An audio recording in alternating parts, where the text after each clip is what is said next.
Hello अस्सलाम वालेकुम। हम लोग घर पहुंच चुके हैं। प्लांट्स को रखते हैं मिनी गार्डन में।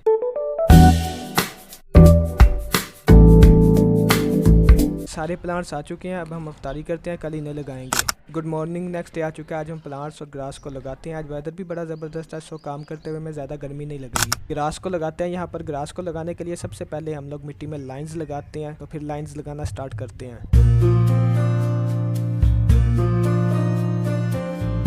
लाइंस लग चुकी हैं, अब ग्रास लगाना स्टार्ट करते हैं। ग्रास लग चुकी है, पानी लगाते हैं ग्रास को। अब बाकी प्लांट्स भी लगाते हैं, पानी तो लगता रहेगा।